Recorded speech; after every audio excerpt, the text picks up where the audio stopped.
You know, I first want to start off by thanking everyone here. You know, we're all conservatives, and we go to our meetings and we're advocating for our shared conservative principles, and I want to thank you for everything that you do on a Tuesday night and on a Saturday afternoon. When we're at state convention, we know it'll be 75 degrees and we're going to want to be out on the water, and we're going to be sitting at the convention because we believe in something. So thank you for that.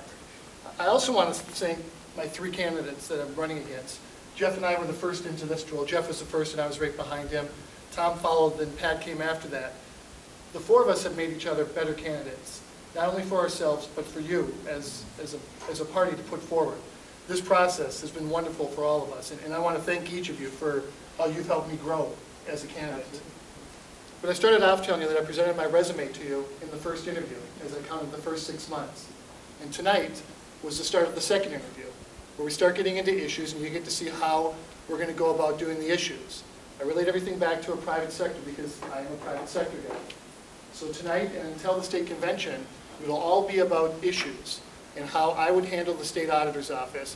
And I want you to remember that I want to be the taxpayer's first line of defense. I want to take my experience as an accountant working for KPMG, Pete Marek, RSM McGladdery, as a private sector guy who's been a CFO of a company, a manager of a company, as an entrepreneur who owns his own company, and as a fiscally conservative mayor. Government is changing. Now in the private sector, if we had a company that was running the way our government would, they'd clear house. Yeah. They don't hire a past CFO to come back in.